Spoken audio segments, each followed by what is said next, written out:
Well, the last time I did a Yoshi Promotions review, well, this time you're going to get more. This time I'm doing Gatoh Move Pro Wrestling that has only one match, that is a title match that almost went an hour.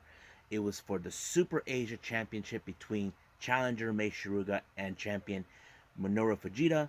We got stuff coming from Tokyo Joshi Pro Wrestling, Diana, and of course, Actwres Girls. So, let's get started with another episode of the Leaded Wrestle Zone.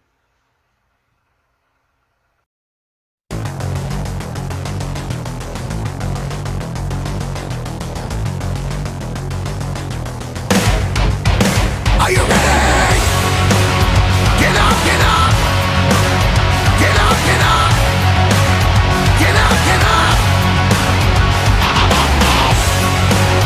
Get up, get up! Get up, get up! Get up, get up!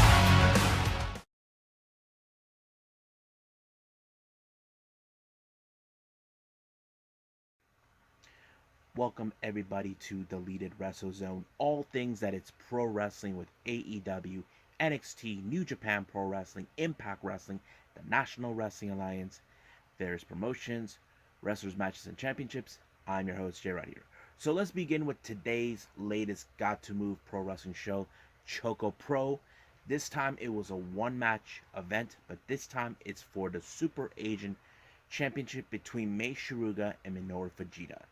Now, before you ask me why did they made this match important, well, there's a lot of things that happen. You see, the reason there's only one match is because it's super important. Now, if you guys are new to the channel, then you guys should know more.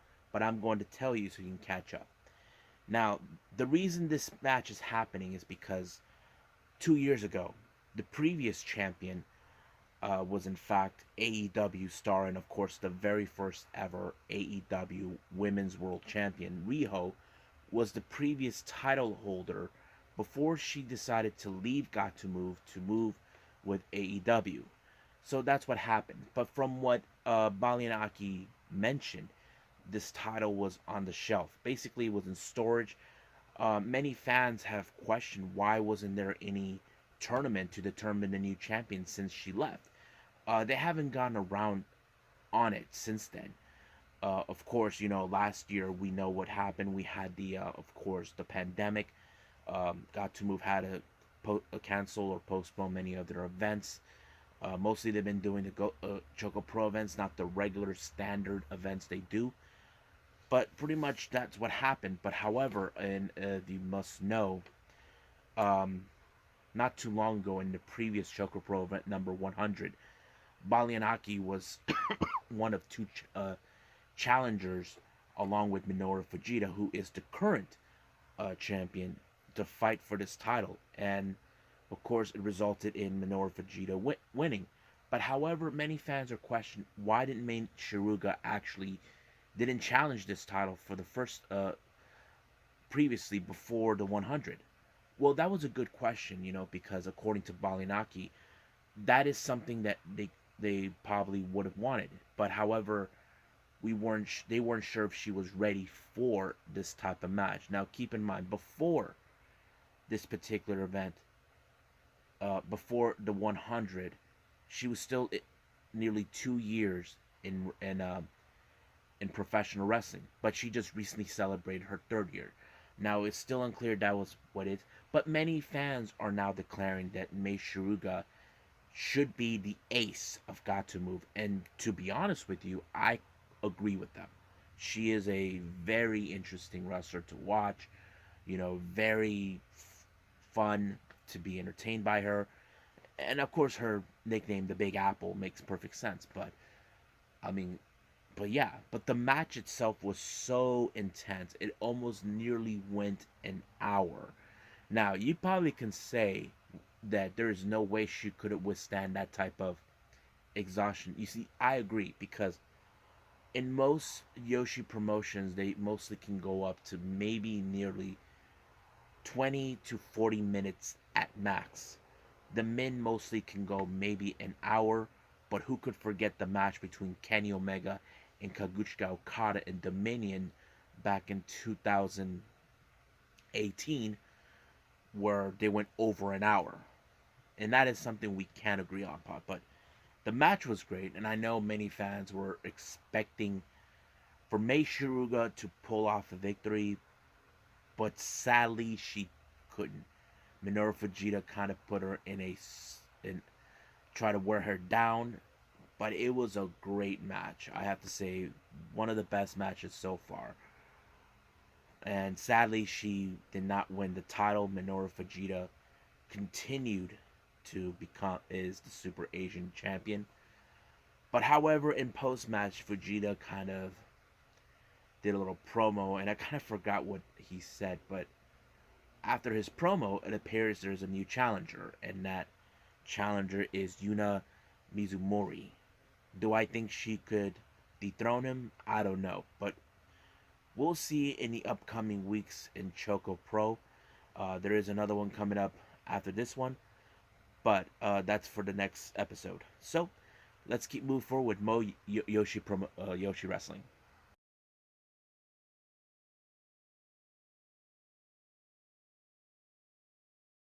All right, so we got a Tokyo Joshi Pro Wrestling event. This time it took place back in April 3rd.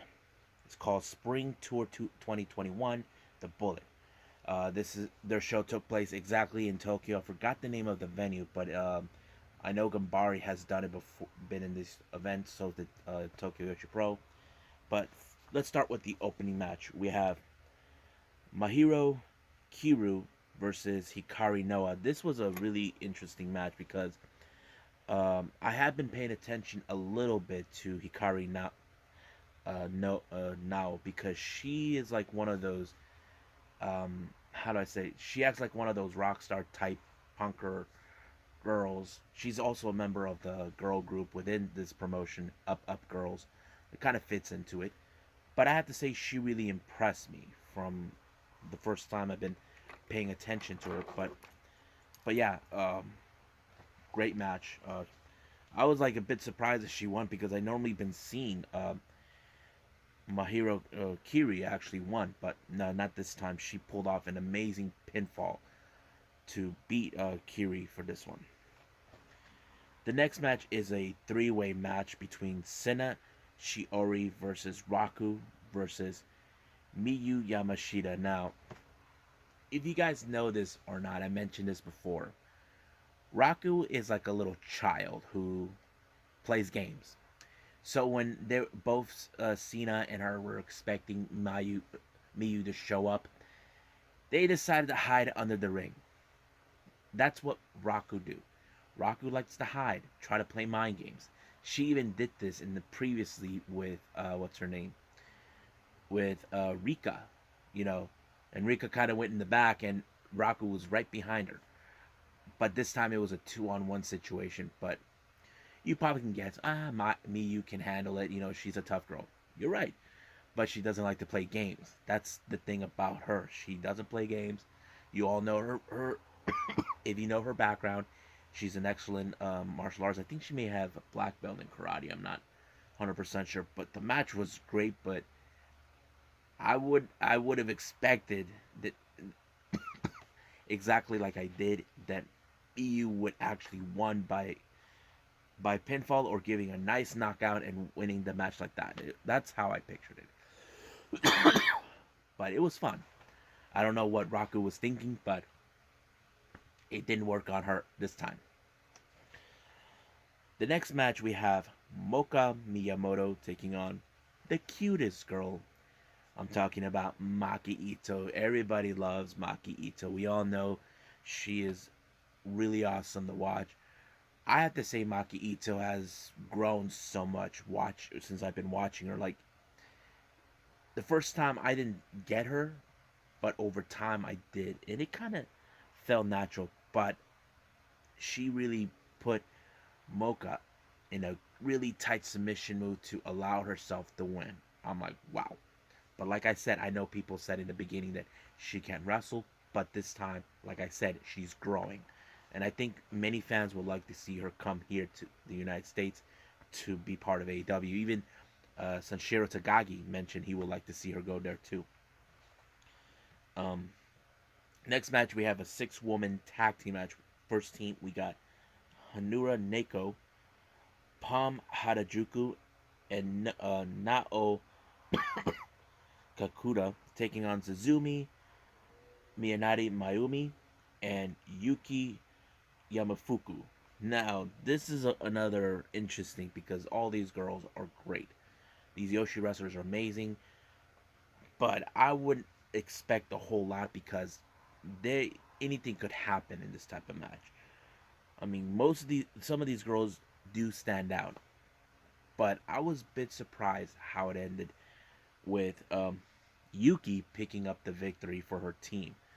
If you guys know this, well, currently she is not, but she was the International Princess Champion. Um, that will come in a later time.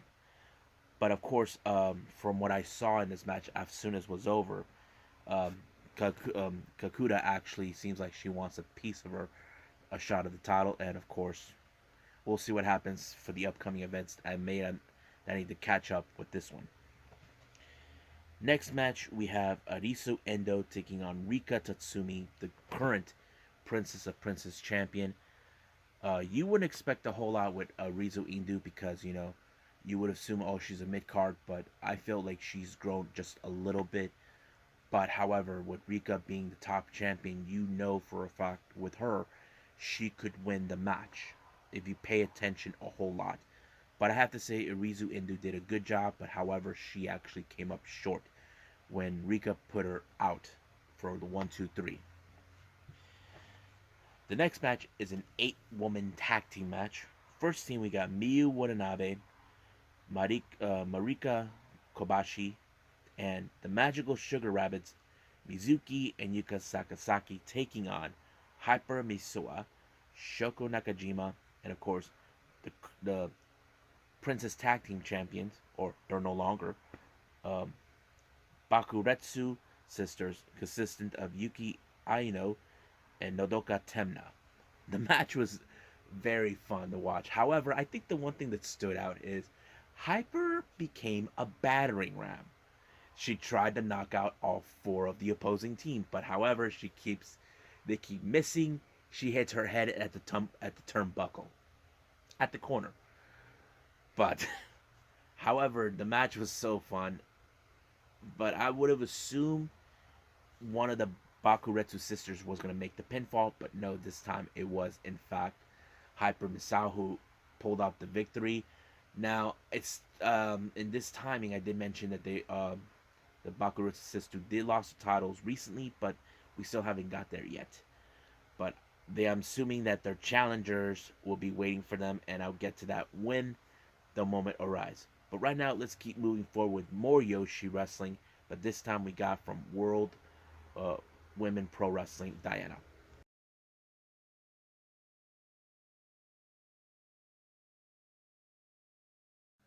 Okay, so we got World Women's Pro Wrestling Diana, or just simply called Diana. Uh, this one only contained 3 matches, as it always has been. Those who are new to this channel probably say, why is it only 3 matches? It's a small promotion, not a big, but it also has a dojo of itself, run by a wrestler now in charge of this. But the matches are very interesting and fun to watch, despite the fact they're a small promotion. But the founder did make an appearance with Stardom this past March for the All Star Dream Cinderella, where they had the Battle Royale. Now let's get with the first match. The first match is a tag team match. We got Ami Miura teaming up with Nanami, taking on Andras Miyagi and Kaoru Ito. Now this is a very interesting match. I have seen Ami Miura, be a bit more aggressive when it comes to not backing down for a fight, but this time she had to challenge someone who is a tough competitor in this one, is Andras Miyagi, but Kiora Ito is the much bigger threat since she is the much bigger individual in the match. But you would have assumed, because I say Kiora Ito is the much bigger, in weight size. Basically, it was the advantage that worked. However, it did allow for Miyagi to take advantage and pin Miura for the 1, 2, 3, and it's over, baby, right there. Next match, we have a three-way match. We have Madeline, who showed up kind of differently. I don't know what she's been dressing up. First as a gymnast, now this, against Asuka, or we know her in AEW, Veni. Then Jaguar Yokora. So basically, this is one of those matches that right now, as you know, you probably say is Asuka is part of this promo. Asuka, better known as Veni, is she involved in this promotion? Well, she's a freelancer. She bounced from one promotion to the next, but she is a huge star in Japan as one of the most top female wrestlers down there. Uh, you would have assumed that it would have been either Madeline or Jaguar, but Asuka has always been a much popular wrestler. She's been making headways. Who could forget her match with Kigetsu at the Hanakamura Matinee show? But she really is always impressive to watch. And I think it was her who pinned Madeline for the 1, 2, 3. So basically, she's still making headways in this wherever she goes. Now the main event is a 6-woman tag team match. First team, we got Luminous with Haruka Umesaki and Miyuki Takase teaming up with the founder Koyoto Inoue versus 3A Ayame Sazamura and Rina Shingaki teaming up with Ayako Sato. This match was so great to watch because both tag teams, A3 and Luminous, are awesome. But however, there only has to be one winner, and I was like completely lost in the shuffle. Couldn't tell how this was gonna end. But however, it was already answered. It was, of course, what's her name, Ayako, who picked up the victory for her team, allowing for them to win.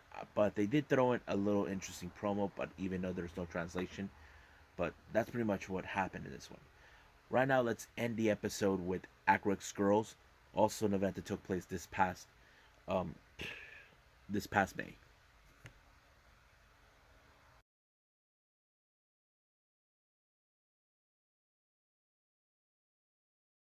Okay, the last Yoshi promotion I'm going to review is Actwres Girl. Um, this took place back in May 4th of this year for their event called Yokohama Pro Wrestling Festival. Yes, it was in Yokohama, in case you're wondering. I may have mentioned wrestlers from, of course, that I put out from Diana, but right now let's go from start to finish on this one. This one only contained 5 matches. First match is a 6-woman tag team match. First thing we got Mogo Kogo, me, and Kakeru Sekiguchi versus Waka Tsukiyama, who I seen down in Gatoh Move, Momotani, and of course my version of the Mortal Kombat Ninjas, Mari. So I enjoyed watching this match. It was a very interesting match to watch. Now, but I do know that there was one wrestler that stand out the most, and that one is Kakeru Sekiguchi. I've always seen her how awesome she is. Not only that, she's been involved with many promotions like Oz Academy and of course Seedling. But I was surprised that it was Momo Kogo who picked up the victory for her team, and I wouldn't expect her to do it. I would assume it was Kakeru, but it is what it is. So it was good. This match was really good. So Momo, me, and Kakeru won this one. The next match is another 3-way. We have Mai Sakurai versus Ayano Adi and Noah versus Noah Agarashi. So I don't know who these girls are, but it was a really interesting match. But I did notice Mai, she was doing double pinfalls majority of the time. Now you probably say, why is that important? I think it's better to pin 2 individuals at the same time, because think about it. In 3 ways it's difficult because one person can pin the other and the other will just stand out of the way and try to stop the pinfall or the submission. So what I did notice that my Sakurai was being a lot more smarter, and it played pretty well. I have to say, she even got a double pinfall on both these women at the same time, and that was very impressive. I have to say, she really got my attention. Next match is a straight up tag team match. We got Yuku Sakurai and Rina Amikurai taking on Ami Mirurai and Miku Onoi. I was surprised more about Ami Miruai because she is like one of those wrestlers that doesn't back down from a fight. But the one thing that I did like is her attitude, the way she was fighting Rina. It kind of when like they head clashed, but you wouldn't know how this was going to play out. But however, she did put Yukio in a sort of like a torture rack, but slammed her down to pick up the 1, 2, 3. So it was like very impressive with her. I started to pay a little bit of attention with her, but we'll see what she does more. Wherever promotion she's in, I will definitely follow. The next match is another tag team match. We got Miyuki Takase and Ayumi Hayashi taking on Hikari Shizumi and Tahe Homna. Now I can tell from the crowd that, of course, they like the second team, Hikari Shimuzi and Tai Homna. I have seen Tai Homna many times over with this promotion, or was it Diana? Well, don't recall, but she was really good. I have to say this is a very stable tag team. Um, the other team did pretty well, but I felt that Hikari and Taya, they did pretty well as a cohesive team, and I think it was Taya who picked up the victory for a team, but they did set out a little promo. Now I don't know for sure if they have any plans to challenge for the tag team titles. That is something that I would like to see happen. Now the next match is the AWG Championship match between challenger Misa Matsu versus Saki. This was also another good match. Saki, on the other hand, is more aggressive. Now, if you guys probably know who is Saki or who is this Misa Matsu. Now, Saki, I have seen her countless times with Gatoh Move. I don't recall if she's ever been, if from any reviews with her appearing with Actwres girls. But Saki was a bit more aggressive than, of course, but Misa put up a hell of a fight where she knows that what's at stakes, but however, it's Saki who picked up the victory for herself, allowing herself to retain the title, and that's pretty much it. But she did give out a bit of a promo at her post match. Don't know what she said, but I think she has acknowledged that Misa did put up a hell of a fight, even though she did not win the match. But I think she embraces and praises her that one day she will get this title. You know, it doesn't matter if Saki has it or with someone else. But Misa did a pretty good job. So pretty much that's it. Um, we'll continue more with Joshi Promotions. Well, I hope you guys enjoy me reviewing all these Joshi Promotions. There's still more to come, but however, the next episode is going to be just simply the straight up Impact Wrestling's Against All Odds. Of course, as you know, the main event for the Impact World title will be moved to Daly's Place. I will review that as soon as possible. That will be the next episode. And the following episode will be more Joshi Promotions. And the following that will be, of course, NXT TakeOver in your house by itself. So there'll be times if they're decided to change up the routine, where instead of adding other wrestling shows in the pay-per-views, I'd rather just do it by itself. But we'll see how that goes down in the future. But for now, I'm just gonna stick to this plan as much as possible. So stay tuned for the next episode, which is the review for Against All Odds by Impact Wrestling. But for now, I'll see you guys in the next DWZ time. Same DWZ channel. I must bid all of you adieu. So, goodbye. And have a nice day. Bang.